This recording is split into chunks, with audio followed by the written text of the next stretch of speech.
কার জন্য শাড়ি কিনছেন? নির্ময় বিরক্ত হলো বেশ। একে তো এতক্ষণ দোকানে দোকানে ঘুরে একটা শাড়ি পছন্দ করতে পারছে না সে, তার মধ্যে এই মেয়ের বারংবার একই প্রশ্ন। নির্ময় উত্তর দিল না চৈত্রীর প্রশ্নের। এক রাশ বিরক্তি নিয়ে কপাল কুঁচিয়ে দেখতে লাগলো এদিক ওদিক। হঠাৎ তার চোখ আটকে গেল একটা দোকানে টানানো লাল রঙা একটা শাড়ির উপর। দূর থেকে শাড়িটা বেশ মনে ধরেছে তার।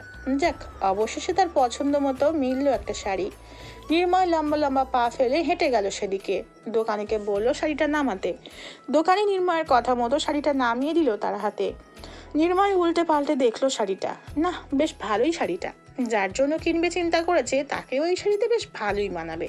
নির্ময় তাকালো দোকানদারের দিকে, জিজ্ঞেস করলো, দাম কত এর? 3000 টাকা। এত? ভাই, এই শাড়িগুলোর দাম এমনই। নির্ময়ের কেনাকাটার অভ্যাস নেই তেমন, তাই এই বিষয়ে সে অজ্ঞ। আবার শাড়িটাও বেশ মনে ধরেছে তার। এতক্ষণ পরে একটা শাড়িই পছন্দ হয়েছে তার। যদিও এই মুহূর্তে তার বাজেট এত নেই, সে ভেবেছিল 2000-এর মধ্যে একটা শাড়ি কিনবে, কিন্তু নজর তো আটকালো এই শাড়িতে। তপ্ত নিঃশ্বাস ফেললো নির্ময়। মনে মনে হিসাব কষলো 3000-এ এই শাড়ি কেনার পর যে টাকা থাকবে তা দিয়ে বাকি সব কাজ চালাতে পারবে তো। কিঞ্চিত সবাই নিয়ে হিসাব মিলাতে পারলো সে। এই শাড়িটা কিনলেও বাকি সব কাজ চালাতে পারবে সে। যদিও একটু টানাটানির মধ্যে পড়তে হবে তাকে, তবে করার কিছুই নেই, এই শাড়িটাই নিবে সে। পকেট হাতড়ে মানিব্যাগটা বের করতে উদ্যত হলো নির্ময়। ঠিক তখনই পাশ থেকে শোনা গেল চৈত্রীর কণ্ঠস্বর। সে খুব স্বাভাবিকভাবেই দোকানিকে উদ্দেশ্য করে বলল, আমি 700 টাকা দেব, দিবেন শাড়ি? হক চকালো নির্ময়। বিস্ফোরিত দৃষ্টিতে সে তাকালো চৈত্রীর পানে। 3000 টাকা শাড়ি এই মেয়ে বলছে 700 টাকা? মাথা খারাপ হয়েছে নাকি এই মেয়ের? নির্ময় অপ্রস্তুত হয়ে পড়ল বেশ। দোকানে বসে তার মান ইজ্জত ডোবাবে নাকি এই মেয়ে? নির্ময় কিছু বলতে চাইলো চৈত্রীকে, কিন্তু সে মুখ খোলার আগেই শোনা গেল দোকানির কণ্ঠস্বর। সে বলল, 700 টাকায় তো আফা কিনতেও পারি নাই এই শাড়ি, আর কিছু বাড়াইয়া নিয়ে যান শাড়িটা। চৈত্রী বেঁকে বসলো, বলল, না না, আর 1 টাকাও বাড়ানো যাবে না। কয়দিন আগে আমি এই মার্কেট থেকে এই শাড়ি একটা কিনেছি 700 টাকায়। সেটা দেখে ওনার পছন্দ হয়েছে বলে উনি এসেছিলেন আরেকটা শাড়ি নিতে। এখন আপনি যা দাম চাইছেন তাতে নেওয়া যাবে মনে হচ্ছে না। থাক, অন্য দোকান থেকে কিনবো আমরা। নির্ময় ব্রু কুচকে তাকালো চৈত্রীর পানে। চৈত্রীর কথাগুলো সব মাথার উপর দিয়ে যাচ্ছে তার। চৈত্রী আবার কখন এমন শাড়ি কিনলো যা তার পছন্দ হওয়ার পর সে এই মার্কেটে কিনতে এসেছে? সে তো এই শাড়িটা এই প্রথম দেখলো, তাও দোকানে টানানো। নির্ঘাত এই মেয়ের মাথায় সমস্যা দেখা দিয়েছে। নয়তো এমন অবাস্তব কথা আওড়াচ্ছে কেন হঠাৎ? চৈত্রী তাকালো নির্ময়ের পানে, বলল, এই চলুন তো অন্য দোকানে দেখি। কথাটা বলে পিছনে ঘুরে হাঁটা শুরু করলো চৈত্রী। ঠিক তখনই পিছন থেকে ডাক শোনা গেল দোকানির। বলল, আফা নিয়ে যান শাড়িটা, 700-ই দেন, সমস্যা নাই। চৈত্রীর ঠোঁটে ফুটে উঠল জয়ের হাসি। নির্ময় হতভম্ব, নির্বাক, যেন সে এখনই মূর্ছা যাবে। 3000 টাকার শাড়ি মাত্র 700 টাকায়? নির্ময় ঠিক কি বলে ভেবে পাচ্ছে না এই মুহূর্তে। তার অবাকের রেশই যেন শেষ হচ্ছে না। সে বোকা বোকা চোখে কতক্ষণ তাকাচ্ছে দোকানদারের দিকে, কতক্ষণ তাকাচ্ছে চৈত্রীর দিকে। কি থেকে কি হয়ে গেল? 3000 টাকা কিভাবে 700 টাকা হয়ে গেল? চৈত্রী বিরক্ত হলো নির্ময়ের এমন কাণ্ডে। চোখ মুখ কুঁচকেই সে বলল, কি হলো, টাকাটা দিন দোকানদারকে। ধ্যান ভাঙলো নির্ময়ের। কিছুটা হতভাগ ভাব নিয়েই সে বলল, হ্যাঁ হ্যাঁ, দিচ্ছি। দোকানি শাড়ি প্যাকেট করে প্যাকেটটা বাড়িয়ে দিল তাদের দিকে। চৈত্রী ধরলো সে প্যাকেটটা, অতঃপর হাঁটা ধরলো পিছন ঘুরে। নির্ময় মানিব্যাগ থেকে 700 টাকা বের করে দোকানদারের হাতে দিয়ে দ্রুত বেরিয়ে এলো চৈত্রীর পিছু পিছু। মনে তার অনেক প্রশ্নের সাথে বেশ কৌতূহলীও। 3000-এর শাড়ি কিনা এই মেয়ে 700-তে নিয়েছে, তার উপরে এরকম শাড়ি নাকি তার আরেকটা আছে। দোকানের বাইরে এসে সে দাঁড়াতে বলল চৈত্রীকে। চৈত্রী দাঁড়ালো, ব্রু কুচকে নির্ময়ের পানে তাকিয়ে বলল, কিছু বলবেন? নির্ময় কিছুটা কৌতূহলী কণ্ঠে চৈত্রীকে জিজ্ঞেস করলো, এইরকম শাড়ি তোমার আরেকটা আছে? কপালে ভাঁজ ফেলল চৈত্রীর, বলল, না, নেই তো। তাহলে দোকানদারকে বললে যে কিছুদিন আগেই এমন একটা শাড়ি এই মার্কেট থেকেই 700 টাকায় কিনেছো তুমি? দাঁত কেলিয়ে হাসলো চৈত্রী, হেসে উত্তর দিল। ওটা দোকানদারকে বলতে হয়, নয়তো দাম ছাড়তে চায় না তারা।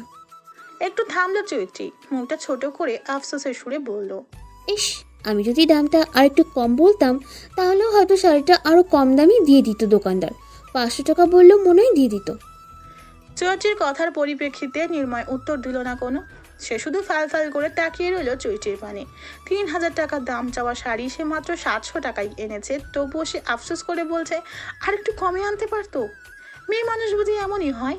নির্ময় কপাল করে এমন একটা মেয়ে পেয়েছে যে আর কিছু পারুক আর না পারুক কেনাকাটায় তার টাকা বাঁচিয়ে কোটিপতি বানিয়ে দিবে তাকে। না, তার কোটিপতি হতে আর বোধহয় দেরি নেই বেশি। সবকিছুই ঠিকঠাক, এখন শুধু টাকা কামানোটাই বাকি। মার্কেট থেকে বেরিয়ে খানিক সময় পরই নির্ময় চৈত্রীকে নিয়ে এসে দাঁড়িয়েছে ছোটখাটো একটা পার্লারের সামনে। পার্লার শব্দটা চৈত্রীর চোখে পড়তেই আঁতকে উঠল সে। তার চোখের সামনে ভেসে উঠল আগের বারের ঘটনা। আগের বার এমনই এক পার্লারে নিয়ে নির্ময় তার সাদের চুলগুলো কেটে দিয়েছিল। এবার আবার কেন এই লোক তাকে পার্লারে নিয়ে এসেছে? আগের বার তো শুধুমাত্র সামনে থেকেই কেটেছিল কিছু চুল, এবার নির্ঘাত তার চুলগুলো গোড়া থেকেই কাটার পায়তারা করছে এই নির্মম নির্দয় নির্ময়। কিন্তু সে তো আর এবার হতে দিচ্ছে না চৈত্রী।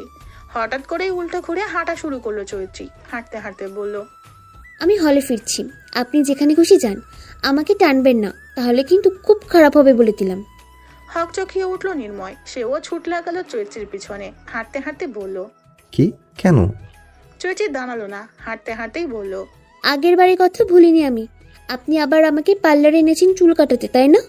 এবার আর আপনার ফাঁদে পা দিচ্ছি না আমি, কিছুতেই না। নির্ময় টেনে ধরলো চৈত্রীর এক হাত, বলল, আরে তুমি ভুল ভাবছো, এবার আমি মোটেও তোমার চুল কাটার জন্য আনিনি পার্লারে। ব্রু কুচকালো চৈত্রী, বলল, তো কেন এনেছেন এখানে? নির্ময় তার হাতে ধরে থাকা শাড়ির প্যাকেটটা দেখালো চৈত্রীকে, বলল, এটা পরাতে। অবাক হলো চৈত্রী, অবাক সুরেই বলল, এই শাড়িটা আমার? উপর নিচ মাথা ঝাঁকালো নির্ময়, বলল। হ্যাঁ। চৈত্রী সরু দৃষ্টিতে তাকালো নির্ময়ের পানে, সন্দিহান কণ্ঠে বলল, কিন্তু আমি এখন শাড়ি কেন পরবো? আচ্ছা, আপনি কি করতে চাইছেন একটু পরিষ্কার করে বলুন তো। সারপ্রাইজ আছে, তোমাকে সারপ্রাইজ দেবো একটা। ব্রু কুচকালো চৈত্রী, বলল, কি সারপ্রাইজ? যদি বলেই দিই তবে সারপ্রাইজের কি হলো? চলো, পার্লার থেকে শাড়ি পরে আসতে হবে আগে। চৈত্রী আবারও সরু দৃষ্টিতে তাকালো নির্ময়ের পানে, বলল, সত্যি পার্লারে শুধু শাড়ি পরবো তো? আবার আগের বারের মতো আমার চুল কাটবে না তো? নির্ময় ডানে বামে মাথা ঝাঁকালো, বলল, না, যে ভুল একবার করেছি তার ইহকালে করব না। মনে থাকে যেন, আজ যদি আমার চুল কাটেন আপনি, তবে কিন্তু আমিও আপনার দাড়ি ছেঁচে তুলে ফেলবো বলে দিলাম। আচ্ছা, রাজি আমি তোমার কথায়। এখন চলো, দেরি হয়ে যাচ্ছে ওদিকটায়। মিনিট বিশেকের মধ্যেই শাড়ি পরা সম্পূর্ণ হলো চৈত্রীর। নির্ময় তাকালো লাল শাড়ি পরিহিত টুকটুকের রমণীর দিকে। বেশ মানিয়েছে মেয়েটাকে। নির্ময় যেন মনে হচ্ছে এই শাড়িটা তৈরিই হয়েছে চৈত্রীর জন্য। চৈত্রীর এই রূপ যেন আগুন ধরিয়ে দিচ্ছে নির্ময়ের হৃদয়ে। মুগ্ধ হচ্ছে তার দৃষ্টি। যদিও চৈত্রীকে সাজানো হয়নি মোটেও, শুধুমাত্র শাড়িটাই পরানো হয়েছে। মুখে নেই কোনো কৃত্রিম সাজসজ্জার প্রলেপ। তবুও চৈত্রী নামক রমণীর মুগ্ধতা যেন ছড়িয়ে পড়েছে নির্ময়ের সর্বাঙ্গে। তবে এই মুহূর্তে তার এই রমণীর দিক থেকে নজর ঘোরাতে ইচ্ছে করছে না একটুও। কিন্তু নজর যে তার ঘুরিয়ে নিতেই হবে। এখন ঘন্টা ধরে চৈত্রীর দিকে তাকিয়ে থাকার সময় নেই তার হাতে। এখনো যে অনেক কাজ বাকি। নির্ময় হাত বাড়িয়ে নিজের মুঠো বন্দি করলো চৈত্রীর এক হাত। তাকে সেখান থেকে নিয়ে চলে গেল ওই বিল্ডিংয়েরই দ্বিতীয় তলায়। চৈত্রীর হাত টেনে নিয়ে ঢুকলো একটা রুমের ভিতরে। সেখানে গিয়ে বেশ অবাক হলো চৈত্রী। নাইমা, শারমিন, হাফসা, মিহির সাথে আরো দুইটা ছেলে উপস্থিত সেখানে। ওই দুজনকে ঠিক চিনে না চৈত্রী। এদের সাথে অবশ্য আরো একজন আছে এই রুমে। লোকটা কেমন মৌলবি ধাঁচের। কে এই লোক? নির্ময়কে রুমের ভিতরে ঢুকতে দেখেই মিহির এগিয়ে গেল তার দিকে, বলল, কি রে, এত দেরি হলো যে? সেই কখন থেকে অপেক্ষা করছি আমরা। নির্ময় ক্লান্তিকর ভঙ্গিমায় বলল, আর বলিস না, মার্কেটে যায় মানুষ, ওখানে ঘুরতে ঘুরতেই এত দেরি। চৈত্রীকে দেখে তার দিকে এগিয়ে এলো নাইমা, শারমিন আর হাফসা। চৈত্রীর গালে হাত রেখে নাইমা হাসি মুখে বলল, বাহ চৈত্রী, লাল শাড়িতে তোমাকে ভীষণ ভালো লাগছে তো, বেশ মানিয়েছে। এসব কথা আর কোনোটাই কানে যাচ্ছে না চৈত্রীর। সে চোখ ঘুরিয়ে রুমে নানাচে কানাচে দেখতে ব্যস্ত। হঠাৎ তাকে নিয়ে এখানে কেন এলো নির্ময়? আর এরাই বা কি করছে এখানে? নানাবিধ প্রশ্ন ঘুরপাক খাচ্ছে চৈত্রীর ছোট্ট মাথায়। চারিদিকে চোখ বোলাতে বোলাতে হঠাৎ চৈত্রীর চোখ পড়লো কাজী অফিস লেখাটার উপরে। সঙ্গে সঙ্গে চমকে উঠল সে। তারা কাজী অফিসে আছে এখন? আসার সময় নির্ময়ের তাড়াহুড়োতে খেয়াল করা হয়নি বাইরে সাইনবোর্ড। কিন্তু নির্ময় এখানে কেন নিয়ে এসেছে তাকে? সকাল থেকে সব বিষয়গুলো একের পর এক মাথার ভিতরে সাজিয়ে নিতে শুরু করলো চৈত্রী। নিজের পরনের শাড়ি, আশেপাশে তাকিয়ে চৈত্রীর বুঝতে বেশি সময় লাগলো না যে এখানে ঠিক কি হতে চলেছে বা তাকে এখানে কিসের জন্য আনা হয়েছে। সবটা বুঝতে পেরে কলিজাটাকে যেন ধক করে উঠল চৈত্রীর। সে যা ভাবছে সেটা কি ঠিক? ভুলও তো হতে পারে। নিজের ভাবনাগুলো সম্পর্কে আরেকটু নিশ্চিত হতে সে নির্ময়ের উদ্দেশ্যে কম্পিত কণ্ঠে প্রশ্ন করলো। আমরা এখানে কেন এসেছি নির্ময় ভাই? নির্ময় ঠোঁট বাঁকিয়ে হাসলো, বলল, কাজী অফিসে মানুষ আসে কেন? অবশ্যই বিয়ে করতে। আমরাও বিয়ে করতে এসেছি। কার বিয়ে? তোমার আর আমার। কথাটুকু কর্ণগুহরে আঘাত করতেই দ্বিতীয় দফায় চমকে উঠল চৈত্রী। যদিও সে আগে থেকেই বুঝেছিল নির্ময়ের উত্তরটা এমনই হবে, কিন্তু হুট করে এই বিয়ের মানেটা কি? না না, বাবা মাকে না জানিয়ে, তাদের অনুমতি না নিয়ে কিছুতেই বিয়ে করতে পারবে না চৈত্রী। যারা জন্ম দিল, ছোট থেকে বড় করলো, আজ এই পর্যন্ত নিয়ে এলো, তাদের ছাড়া জীবনের এত বড় একটা সিদ্ধান্ত চৈত্রী নিতে পারবে না, কিছুতেই না। চৈত্রী পিছিয়ে গেল 2 কদম, ঢোক গিলে বলল, এই হয় না নির্ময় ভাই, আমি এই বিয়ে করব না, কিছুতেই না। চৈত্রী বিয়ে করবো না কথাটা যেন তীরের মতো বিঁধল নির্ময়ের হৃদয়ে। যদিও সে আগে থেকেই বুঝেছিল চৈত্রী প্রথমে বিয়েতে না বলবে, তবুও চৈত্রীর মুখে বিয়ে করবো না শুনে কেন যেন কষ্ট হচ্ছে তার। তবুও নিজেকে সামলে নিল নির্ময়। এই সময় কষ্ট পেয়ে পিছু পা হয়ে চলে গেলে চলবে না, বিয়ে তাকে করতেই হবে, আজ এবং এক্ষুনি। নির্ময় এগিয়ে গেল চৈত্রীর কাছে, তার মুখোমুখি দাঁড়িয়ে বলল, কেন বিয়ে করবে না শুনি? তুমি কি ভালোবাসো না আমাকে? চৈত্রী শীতল দৃষ্টিতে তাকালো নির্ময়ের পানে। ছলছল করে উঠল তার চোখ জোড়া। অশ্রুসিক্ত নয়নে সে বলল, ভালোবাসি, আপনাকে আমি ভীষণ ভালোবাসি, কিন্তু আমি আমার বাবা মাকে ভালোবাসি। তাদের না জানিয়ে আমি কিছুতেই আপনাকে বিয়ে করতে পারবো না। বাবা মা জানতে পারলে কষ্ট পাবে ভীষণ। নির্ময় বুঝলো চৈত্রীর ভাবনা। এই ভাবনাটা যে তার মাথায় আসেনি তেমনটা নয়। কাল সারা রাত এটা নিয়ে ভেবেছে সে। সবকিছু চিন্তা ভাবনা করেই বিয়ের মতো একটা সিদ্ধান্ত নিতে বাধ্য হয়েছে নির্ময়। রাত যা শুরু করেছে তাতে সহজে থামবে না সে। যদি তার থামবারই হতো তবে সে সেদিন চৈত্রীর মুখে নির্ময়কে ভালোবাসার কথা শুনেই থেমে যেত।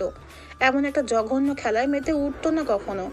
আজ যদি নির্ময় চৈত্রীকে বিয়ে না করেই বাড়িতে ফিরে যায়, তবে রাজ একটা ঝামেলা পাকাবে সে বিষয়ে নিশ্চিত। বাড়িতে যাবে চৈত্রী, আর সে 2 পরিবারের সামনে বসে নিজেদের ভালোবাসার প্রমাণ দেওয়ার চেষ্টা করবে, আর রাস্তা ধূলিসাৎ করার চেষ্টা করবে। শেষে লোক জানাজানি হবে, মান সম্মান যাবে, কাদা ছোড়াছড়ি হবে তাদের সম্পর্কের দিকে। এই মুহূর্তে রাজকে থামানোর একমাত্র উপায় হলো বিয়ে। সে আর চৈত্রী যদি একবার বিয়েটা করে নেয়, তবে আর কিছুই করার থাকবে না রাজের। বিয়ে নামক পবিত্র বন্ধন চাইলেই ভেঙে দিতে পারে না যে কেউ, তৃতীয় পক্ষ তো একেবারেই নয়। নির্ময় হারাতে চায় না চৈত্রীকে, সে বাঁচতে পারবে না এই মেয়েটিকে ছাড়া। এই মেয়েটি যে তার প্রাণ ভোমরা। তাই অনেক ভেবেচিন্তে এই সিদ্ধান্তে উপনীত হয়েছে নির্ময়। বিয়ে তো আজ চৈত্রীকে করেই বাড়ি ফিরবে, তা যেভাবেই হোক না কেন। এখন আর পিছিয়ে যাওয়ার সুযোগ নেই তার। তপ্ত নিঃশ্বাস ফেলল নির্ময়।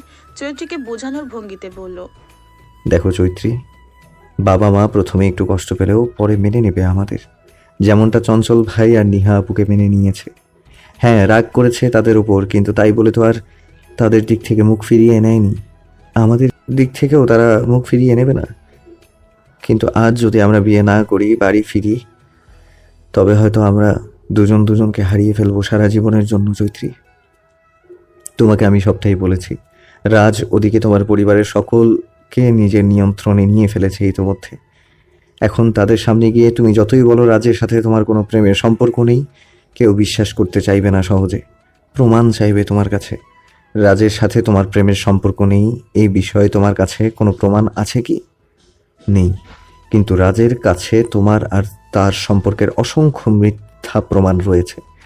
এই যেমন সে তার বন্ধুদের দিয়ে বলিয়েছে তোমার আর তার সম্পর্কের ব্যাপারে।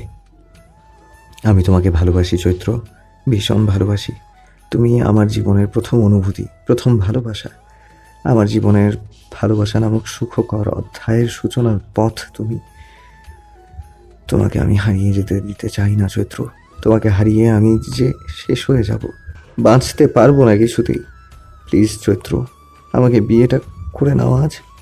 তোমাকে ছাড়া আমি বাঁচতে পারবো না। আমি চৈত্রী তাকালো নির্ময়ের পানে, বলল, কিন্তু নির্ময় আলতোভাবে নিজের 2 হাতের মুঠোয় পুড়ে নিল চৈত্রীর কোমল মসৃণ হাত দুটো। শীতল কণ্ঠে বলল, কোনো কিন্তু নয়, এখন এই মুহূর্তে এখানেই বিয়ে করব আমরা। কথাটা বলেই কাজের সামনে 2টো চেয়ার টেনে চৈত্রীকে নিয়ে বসে পড়ল নির্ময়। চৈত্রী তাকালো নির্ময়ের পানে। কতটা মায়া এই চেহারায়। এই মানুষটাকে ছেড়ে সে থাকবে কিভাবে? আচ্ছা, বাড়িতে গেলে কি সত্যিই নির্ময় হারিয়ে যাবে তার জীবন থেকে? রাজ নামক ভয়ঙ্কর মানব নির্ময়কে কেড়ে নিবে তার জীবন থেকে? না না, এই মানুষটাকে ছাড়া যে তার বেঁচে থাকা অসম্ভব। নির্ময় ছাড়া বাঁচতে পারবে না চৈত্রী, কিছুতেই না। সে যে ভীষণ ভালোবাসে এই ছেলেটাকে। এই ছেলেটা ছাড়া যে তার দুনিয়া অন্ধকার। আর যদি বিয়ে করার মাধ্যমে এই লোকটা তার হয়, তাদের জীবনের সকল বিপদ কেটে যায়, তবে ক্ষতি কি? হোক না বিয়েটা। চৈত্রীর ভাবনার মধ্যেই তাদের সামনে বসে থাকা মধ্যবয়সী কাজী সাহেব চৌধুরীকে উদ্দেশ্য করে বললেন, বলুন মা, কবুল। চৈত্রী আর ভাবল না তেমন। এই মুহূর্তে তার মাথায় শুধুমাত্র একটা কথাই ঘুরছে, নির্ময়কে ছাড়া থাকতে পারবে না সে। নির্ময়কে অন্তত পক্ষে সারা জীবনের জন্য নিজের করে রাখার জন্য হলেও এই মুহূর্তে তার বিয়ে করা উচিত। একটু সময় নিল চৈত্রী, তারপর থেমে থেমে কবুল বলে দিল। সাথে সাথেই রুমের চারদিক থেকে শোনা গেল আলহামদুলিল্লাহ ধ্বনি। নির্ময়ের ঠোঁটের কোণে ফুটে উঠল সূক্ষ্ম প্রশান্তির হাসি। যাক, অবশেষে মেয়েটা কবুল বলে আপন করে নিয়েছে তাকে। কিয়ৎক্ষণ সময় নিয়ে কাজী সাহেব নির্ময়ের দিকে তাকালো, বলল কবুল বলতে। নির্ময় কিঞ্চিত সময় নিল, তারপর সেও ধীরে সুস্থে কবুল বলে দিল। বিয়েটা সম্পূর্ণ হলো আর কোনো বাধা বিঘ্ন ছাড়াই। অবশেষে চৈত্রী নির্ময়ের হলো। তারা দুজন বাধা পড়ল বিয়ে নামক পবিত্র বন্ধনে, যে বন্ধন চাইলেই কেউ সহজে ভেঙে দিতে পারবে না। নির্ময় তৃপ্তির হাসি হাসলো। বিয়ে সম্পূর্ণ শেষে মিষ্টি মুখ করানো হলো সবাইকে। মিহির ওরা আগে থেকেই আনিয়ে রেখেছিল মিষ্টি। সবার সাথে কিঞ্চিত সময় কাটিয়ে কাজী অফিস থেকেই বাড়ির দিকে রওনা দিল চৈত্রী আর নির্ময়। এরপরে না গেলে আবার বাড়িতে পৌঁছাতে পৌঁছাতে দেরি হয়ে যাবে তাদের। নাইমাকে দিয়ে চৈত্রীর হল থেকে চৈত্রীর ব্যাগও আনিয়ে রাখা হয়েছিল আগেই, তাই সে বিষয়ে আর সমস্যা পড়তে হয়নি তাদের। আজ আর লঞ্চে যাতায়াতের জন্য যায়নি নির্ময় চৈত্রী, বাসেই উঠেছে দুজন। চৈত্রীর একটু কষ্ট হলেও উপায় যে নেই, এখন দ্রুতই ফিরতে হবে বাড়িতে। লঞ্চে গেলে কাল সকালের আগে বাড়ি পৌঁছানো যাবে না, আর বাসে গেলে পদ্মা সেতুর বদৌলতে মধ্যরাতেই বাড়ি ফিরতে পারবে তারা। অবশ্য এই বাসে যাওয়ার পরিকল্পনাটাও নির্ময় গত রাতেই করে রেখেছে, টিকিটও কাটিয়ে রেখেছিল আগে ভাগে, পরে যদি আবার ভালো সিট না পায় সেজন্য। নির্ময় চৈত্রীর হাত ধরে উঠল বাসের ভিতরে, নিজেদের সিট খুঁজে নিয়ে চৈত্রীকে জানালার পাশে বসিয়ে এসে বসে পড়লো তার পাশের সিটে। চৈত্রী চুপ করে মাথা নুইয়ে বসে আছে, শুধু বলছে না কিছুই। মাথায় তার হাজারো চিন্তা। বাবা মাকে না জানিয়ে জীবনের এত বড় একটা সিদ্ধান্ত তো সে নিয়ে ফেললো, কিন্তু এরপর কি হবে জানা নেই তার। বাবা মা কি মেনে নিবে তাদের, নাকি দূর দূর করে তাড়িয়ে দিবে বাড়ি থেকে? আচ্ছা, বাবা মাকে না জানিয়ে এত বড় একটা কাজ করে সে কি ঠিক করলো? নিশ্চয়ই বাবা মা কষ্ট পাবে অনেক। বাবা মায়ের কষ্ট যে মোটেই সহ্য হবে না তার। নির্ময় তাকালো চৈত্রীর পানে, হয়তো সে বুঝলো মেয়েটার ভাবনা। এক হাতে আগলে নিল সে মেয়েটাকে, কোমল কণ্ঠে বলল, কি ভাবছো বাড়িতে এরপর কি হবে তা নিয়ে? চৈত্রী তাকালো নির্ময়ের পানে, চোখ দুটোতে তার এক রাশ দুশ্চিন্তা বিদ্যমান। নির্ময় আলতো হাসলো, চৈত্রীকে আশ্বাসের সুরে বলল, এত ভাবতে হবে না তোমাকে, সবটা সামলে নেব আমি, তুমি শুধু পাশে থেকো আমার। নির্ময়ের আশ্বাসের বাণীতে যেন চৈত্রীর মনের বিক্ষিপ্ত চিন্তা ভাবনা দমল না। এত বড় একটা কাণ্ড ঘটিয়ে বলছে সে নাকি সব সামলে নিবে। নিজের বাপের হাতে 2-4 ঘা পিঠে পড়লে একে খুঁজে পাওয়া দায় হয়ে যাবে, আর এ নাকি সব সামলে নিবে। চৈত্রী চোখ ফিরিয়ে নিল নির্ময়ের দিক থেকে, আবারও মুশকুল হলো নিজের চিন্তা ভাবনার জগতে। ফোঁস করে একটা নিঃশ্বাস ছাড়লো নির্ময়। নিজের কোলের উপরে রাখা ব্যাগ থেকে কতগুলো পলিথিন বের করে বাড়ি দিল চৈত্রীর দিকে, বলল, এগুলো তোমার জন্য উপহার দিলাম তোমাকে। চৈত্রী ভ্রু কুচকে তাকালো পলিথিনগুলোর দিকে, অতঃপর নির্ময়ের দিকে তাকিয়ে বলল, পলিথিন? এ আবার কেমন উপহার? এগুলো দিয়ে কি করব আমি? ঠোঁট বাঁকিয়ে হাসলো নির্ময়, ঠাট্টা সুরে বলল, কেন, বমি করবে তো? বাসে উঠলেই বমি দেওয়ার ধাত আছে তো তোমার? বিয়ের পর প্রথম তোমাকে বাস জার্নি উপহার দিয়েছি, সাথে তো বমি করার জন্য পলিথিনও দিতে হবে, তাই না? নয়তো আবার বলবে তোমার বর দায়িত্ব জ্ঞানহীন। ফুঁসে উঠল চৈত্রী। নির্ময়কে শোনাতে চাইল কিছু কথা, কিন্তু বর শব্দটা মস্তিষ্কে প্রবেশ করতেই যেন কেঁপে উঠল চৈত্রী। থমকে গেল মুহূর্তের জন্য। এই লোকটা তার বর? ভাবতেই অন্তঃস্থল জুড়িয়ে গেল প্রশান্তির হাওয়ায়। কাল পর্যন্ত যে লোকটার সাথে সে শুধুমাত্র একটা প্রেমের সম্পর্ক কাটিয়েছে, আজ সেই লোকটার সাথে জুড়ে গেছে এক পবিত্র বন্ধনে। কাল থেকে যার পরিচয় ছিল প্রেমিক, আজ তার পরিচয় দাঁড়িয়েছে স্বামী। অবশেষে নির্ময় চৈত্রীর হয়েছে, চৈত্রী নির্ময়ের হয়েছে। নির্ময়ের তাকে নিয়ে বিদ্রুপ করে বলা কথার পরিপ্রেক্ষিতে বলার কি ছিল অনেক কিছু, তবে এখন বলার নেই কিছু। আপাতত স্বামী নামক এই পুরুষের শিহরণে শান্তিতে ভরে যাচ্ছে তার বিক্ষিপ্ত মস্তিষ্ক। রাতের আধার ঘনিয়েছে, চারিদিক নিস্তব্ধ গভীর, সবাই ঘুমিয়ে পড়েছে হয়তো। অবশ্য এই রাত 2টায় কেই বা জেগে থাকবে। নির্ময় আর চৈত্রী মাত্রই বাস থেকে নেমে দাঁড়ালো তাদের বাড়ির কাছের বাস স্ট্যান্ডেই। ভাগ্যিস বাস স্ট্যান্ড থেকে তাদের বাড়িটা কাছেই, হেঁটেই যাওয়া যায়, নয়তো এত রাতে এই মফস্বলে গাড়িহীনা বিপদে পড়তে হতো তাদের। নির্ময় নিজের কাঁধ ব্যাগটা কাঁধে চাপালো, অতঃপর এক হাত চৈত্রীর হাত এবং অন্য হাতে চৈত্রীর ব্যাগটা নিয়ে হাঁটা লাগালো বাড়ির দিকে। চৈত্রীও নিঃশব্দে হাঁটতে শুরু করলো নির্ময়ের পাশে পাশে, কিন্তু মনের মধ্যে যে তার উকি দিচ্ছে অজানা ভয়। বাড়ির দিকে তারা যতটা এগিয়ে যাচ্ছে, চৈত্রীর হৃদযন্ত্রের গতিও বেড়ে যাচ্ছে ততটা। সবটা জানার পর বাবা মা নিশ্চয়ই রেগে যাবে ভীষণ। তারপর কি হবে ভাবতেই হাত পা ঠান্ডা হয়ে আসছে চৈত্রীর। ভয়ে কাঁপন ধরে যাচ্ছে শরীরে। মনের মধ্যে বারবার শুধু উকি দিচ্ছে কি হবে কি হবে। মিনিট 5 হেঁটেই নির্ময়দের ঘরের সামনে গিয়ে দাঁড়ালো তারা দুজন। নির্ময়ের মনের মধ্যেও যে কোনো ভয় বা চিন্তা নেই তেমন নয়, তারও চিন্তা হচ্ছে ভীষণ। এত বড় একটা কাণ্ড ঘটিয়ে তো ফেললো, বাবা মা এখন কি প্রতিক্রিয়া যে দিবে ভাবতেই কিছুটা ভীত হয়ে পড়ছে সে। কিন্তু এখন ভয় পেলে চলবে না, সাহস নিয়ে দাঁড়াতে হবে সবার সামনে। জোরে জোরে কয়েকটা নিঃশ্বাস নিয়ে নিজেকে ধাতস্থ করলো নির্ময়। হাত উঁচিয়ে ধাক্কা দিল দরজায়, খুললো না কেউ। এত রাতে রাত জেগে কেউ বসে আছে নাকি? বাবা মা নিশ্চয়ই ঘুমাচ্ছে এখন। নির্ময় আবার হাত বাড়ালো দরজায় ধাক্কা দিবে বলে, কিন্তু চৈত্রী হাত মোচড়ামোচড়ি শুরু করলো। সে ছুটে যেতে চাইছে নির্ময়ের বাঁধন থেকে, বড্ড ভয় হচ্ছে যে তার। তবে নির্ময় ছাড়লো না চৈত্রীকে, আরো শক্ত করে ধরলো চৈত্রীর হাতখানা। অগ্নিদৃষ্টিতে একবার তাকালো সে চৈত্রীর দিকে। চুপসে গেল চৈত্রী। ফোঁস করে একটা নিঃশ্বাস ছাড়লো নির্ময়। ফিরে তাকালো দরজার দিকে, জোরে জোরে ধাক্কা দিতে শুরু করলো দরজাটা, সাথে আবার গলা উঁচিয়ে হাঁক ছাড়লো। মা মা দরজা খোলো। মুনিয়া বেগম ঘুমাচ্ছিলেন স্বামীর পাশে। হঠাৎ কারো দরজা ধাক্কানোর আওয়াজ পেয়ে ধরফড়িয়ে উঠে বসলেন তিনি। সাথে ছেলের কণ্ঠস্বর কানে আসতেই চমকে উঠলেন যেন। এ তো নির্ময়ের কণ্ঠস্বর।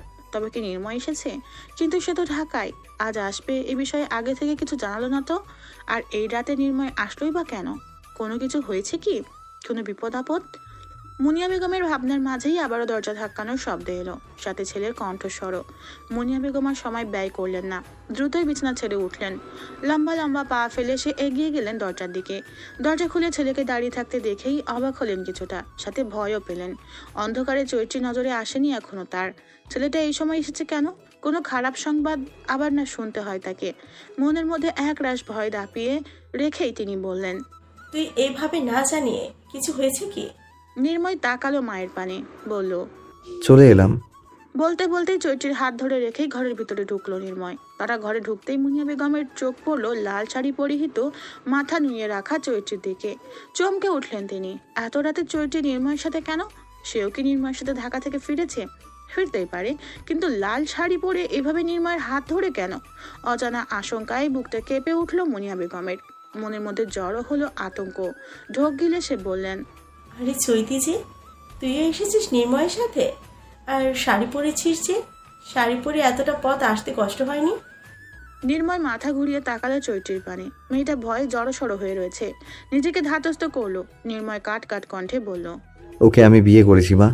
চমকে উঠলেন মুনিয়া বেগম। আজ যেন তার একের পর এক চমকানোর পালা। কি বলছে এই ছেলে? সে বিয়ে করেছে চৈত্রীকে? কদিন আগে মেয়ে ঘটালো এক কাহিনী। চঞ্চল আর নিহার বিয়েটা সবাই পারিবারিকভাবে হয়েছে জানলেও তারা তো জানে কেন তারা এত তাড়াহুড়ো করে তাদের বিয়ে দিয়েছিল। আর এখন ছেলেটা একদম পরিপূর্ণ বিয়ে করে হাজির হয়েছে তাদের সামনে। ছেলে মেয়ে দুটোকে বোধহয় মানুষ করতে পারলো না তারা। যে ছেলে মেয়েদের নিয়ে একসময় গর্ব করতো তারা, সেই ছেলে মেয়েই এখন তাদের মান সম্মান নিয়ে খেলায় মেতেছে। মাথাটা ঘুরে উঠল মুনিয়া বেগমের। নিজের ভারসাম্য বজায় রাখতে না পেরে পড়ে যেতে নিলেন নিচে। নির্ময় হাত বাড়ালো মাকে ধরার জন্য, কিন্তু তার আগেই সুলতান সাহেব এসে ধরলেন নিজের স্ত্রীকে। এতক্ষণ তিনি দাঁড়িয়ে দাঁড়িয়ে শুনেছেন সবটা। ছেলের দরজা ধাক্কানোর শব্দ পেয়েই উঠে এসেছিলেন তিনি, কিন্তু দরজার সামনে আসতেই ছেলের কথা শুনে যেন স্তব্ধ বনে গিয়েছিলেন। ছেলে তার বিয়ে করেছে, তাও কাউকে না জানিয়েই হঠাৎ। ছেলে মেয়ে দুটো অধঃপতনে চলে গেল এত। বুকের মধ্যে চিনচিন ব্যথা অনুভব হচ্ছে সুলতান সাহেবের। মুনিয়া বেগম তাকালেন সুলতান সাহেবের দিকে। স্বামীর সান্নিধ্যে এসে ডুকরে কেঁদে উঠলেন তিনি। কেঁদে কেঁদে বললেন, শুনেছো তুমি নির্ময় কি বলছে? ও নাকি আমাদের না জানিয়ে একা একাই বিয়ে করে নিয়েছে। সুলতান সাহেব উত্তর দিলেন না কোনো, শুধু তাকালেন ছেলের দিকে একবার। অতঃপর মুনিয়া বেগমকে দাঁড় করিয়ে সে হেঁটে গেল ঘরের দিকে। কল লাগালো খালেদ সাহেবকে, আসতে বললেন তাদের বাড়িতে। খানিক সময় বাদেই নির্ময়দের ঘরে এসে পৌঁছালেন খালেদ সাহেব, চামেলি বেগম আর নিহা। এসে সবটা শুনি যেন থাম মেরে গেলেন খালেদ সাহেব আর চামেলি বেগম। ছেলেমেয়েরা তো অধঃপতন যেন ভারী পড়লো তাদের হৃদয়ে। ছেলের কাহিনীটা কোনোভাবে সহ্য করে শক্ত হাতে গুছিয়ে নিতে পারলেও মেয়েটা পারলেন না চামেলি বেগম। বাবা মা মেয়েদের ব্যাপারে এমনিই খুঁতখুঁতে হয় একটু। রাগে দুঃখে ফুঁসে উঠলেন চামেলি বেগম। এগিয়ে গেল চৈত্রীর দিকে, হাত উঁচিয়ে একটা চড় মারলেন চৈত্রীর গালে। তবে চড়টা লাগলো না চৈত্রীর, সেখানে লাগলো নির্ময়ের বুকে। চৈত্রীকে চড় মারার জন্য হাত উঠাতেই নির্ময় গিয়ে দাঁড়িয়েছিল চৈত্রীর সামনে। আর নির্ময় চৈত্রী থেকে যথেষ্ট লম্বা হওয়ায় চড়টা তার গালে না পড়েছে নির্ময়ের বুকে। নির্ময় দ্রুত হাত দিল নিজের বুকে। চড় খাওয়ার স্থানটা যেন জ্বলে যাচ্ছে। এটা চড় নাকি আরো কিছু? নির্ময় তাকালো চামেলি বেগমের মুখ পানে, মনে মনে বলল, মা গো মা, আমার শাশুড়ির হাতে তো বেশ জোর, পুরো একটা বড় সড়ো হাতির জোর। এক চড়েই মনে হলো আমার বুকের পাঁজর ভেঙে দিয়েছে। আরেক চড় তো পাঁজর ভেঙে হৃৎপিণ্ড ভর্তা করে দিতে পারবে এই মহিলা।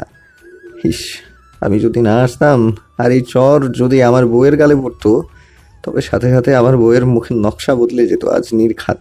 চৈত্রীর গালে চড় মারতে না পেরে চামেলি বেগম ফুঁসে উঠলেন আরো। নির্ময়ের দিকে তাকিয়ে অগ্নিকণ্ঠে বললেন, আমার সামনে থেকে সরে যাও নির্ময়। আজকে ওকে আমি শেষ করে ফেলবো। ওকে আমি এর জন্য ঢাকা পাঠিয়েছিলাম, এর জন্য ঢাকা বিশ্ববিদ্যালয়ে পড়াচ্ছে ওকে। যে মেয়েকে দিয়ে মান সম্মান থাকবে না, সেই মেয়েকে মেরে নদীতে ভাসিয়ে দেবো আমি। চৈত্রী ভয় পেয়ে গেল ভীষণ, মুখ লুকালো নির্ময়ের পিছনে, খামচে ধরলো নির্ময়ের পিঠের কাছের পাঞ্জাবির অংশটা। নির্ময় বুঝলো চৈত্রীর ভয়টা। সে ঢাল হয়ে দাঁড়ালো চৈত্রীর সামনে, চামেলি বেগমকে উদ্দেশ্য করে বলল, ওকে মারবেন না কাকি, ওর কোনো দোষ নেই এখানে। ও এই বিয়ে করতে চায়নি, আমি জোর করে করেছি ওকে বিয়ে। চামেলি বেগম তীক্ষ্ণ দৃষ্টিতে তাকালেন নির্ময়ের পানে, বললেন, কেন জোর করে বিয়ে করেছো আমার মেয়েকে? তুমি জানতে না ওর সাথে রাজের বিয়ে ঠিক করেছে আমরা? ওর সাথে নাকি রাজের প্রেমের সম্পর্ক ছিল। এখন আমি তাদের কি উত্তর দেব? এতক্ষণে মুখ খুলল চৈত্রী। এখন যেন আর মুখ না খুললেই নয়। এই রাজ রাজ আর রাজ, এই শয়তানটার জন্যই এভাবে বিয়ে করতে হয়েছে ওদের। ওই শয়তানটার জন্যই আজকের এই পরিস্থিতি সংঘটিত হয়েছে, নয়তো এত কিছু হতোই না। তাদেরও মা বাবাকে না জানিয়ে এভাবে বিয়ে করতে হতো না। ভয় পাচ্ছে চৈত্রী, কিন্তু ভয় পেয়ে বসে থাকলে যে হবে না, তাকে বলতেই হবে। জোরে একটা নিঃশ্বাস নিয়ে নিজেকে ধাতস্থ করলো চৈত্রী, কাঁপা কাঁপা কণ্ঠে বলল, মিথ্যা কথা, সব মিথ্যা কথা। রাজের সাথে আমার কোনো প্রেমের সম্পর্ক নেই। ও মিথ্যা বলেছি তোমাদের সবাইকে, আর তোমরাও বিশ্বাস করে নিয়েছো ওর কথা। আমার কাছে একবার জিজ্ঞেস করা অবধি প্রয়োজন মনে করলে না যে ও সত্যি বলছে নাকি মিথ্যা? আমার থেকে ওই রাজ নাফাজ তোমাদের কাছে বেশি বিশ্বস্ত হয়ে গেল যে আমাকে না জিজ্ঞেস করে ওই রাজের সাথে বিয়ে দেওয়ার মতো সিদ্ধান্ত নিয়ে ফেললে তোমরা। চৈত্রীর কথা যুক্তিসঙ্গত বেশ। কিছুটা দমে গেলেন চামেলি বেগম সহ সবাই। সত্যিই তো, তারা শুধুমাত্র রাজের কথা শুনেই এত বড় একটা সিদ্ধান্ত নিয়ে ফেলেছিল। রাজ মিথ্যা বলছে নাকি সত্যি, তার বাজ বিচারও করার প্রয়োজনও মনে করেনি তারা। কিন্তু ছেলেটা যেভাবে তাদের মিথ্যা বলবে বুঝতে পারেনি কেউই। ছেলেটাকে ছোটবেলা থেকে অনেকবারই দেখেছে চামেলি বেগম, এত খারাপ কখনো মনে হয়নি তো তার। সবাইকে নিশ্চুপ থাকতে দেখে চৈত্রী মুখ খুললো, আবার বলল, আর নির্ময় ভাইও মিথ্যা কথা বলেছে। উনি আমাকে জোর করে বিয়ে করেননি, আমি নিজের ইচ্ছেই ওনাকে বিয়ে করেছি। আর যদি বলো আমার কারোর সাথে প্রেমের সম্পর্ক ছিল, তবে আমিও বলবো হ্যাঁ, আমার সাথে একজন পুরুষের গভীর প্রেমের সম্পর্ক ছিল। আর সেই পুরুষটি শুধুমাত্র নির্ময়, কোনো রাজফাজ না। অনেক আগে থেকেই নির্ময় ভাই আর আমার প্রেম চলছে, শুধু তোমরা বুঝতে পারোনি। আর এই বিয়ে এটাও তোমাদের জন্য করতে বাধ্য হয়েছি আমরা। তোমাদের কাছে নিজেদের মেয়ের কথা চেয়ে তো বাইরের মানুষ বিশ্বস্ত বেশি। তার উপর যে পরিকল্পনা করেছিলে যে বাড়িতে এনেই বিয়ে দিয়ে দিবে রাজভাইয়ের সাথে, তাই ভয় পেয়ে গিয়েছিলাম আমরা, আর সেই ভয় থেকেই বিয়ে করে নিয়েছি। এক নিঃশ্বাসে কথাগুলো বলে থামলো চৈত্রী। অনেক সাহস নিয়ে কথাগুলো বলে তো ফেলো, কিন্তু এখন কি হবে? বাবা মা রেগে বাড়ি থেকে বের করে দিবে কি তাকে? দিলে দিক, সেও নির্ময়ের হাত ধরে তাহলে আজ বেরিয়ে যাবে এক কাপড়ে। কিন্তু তাই বলে নির্ময়কে ছাড়া সে থাকতে পারবে না কিছুতেই। চৈত্রী তাকালো সবার দিকে, চুপচাপ সবাই যেন এই মুহূর্তে মৌনব্রত পালন করছে এক একজন। কেমন থমথমে একটা পরিবেশ। চৈত্রীর ভয় বেড়ে গেল আরো। সবাই চুপচাপ কেন এত? এটা কি ঝড় আসার আগের পূর্বাভাস?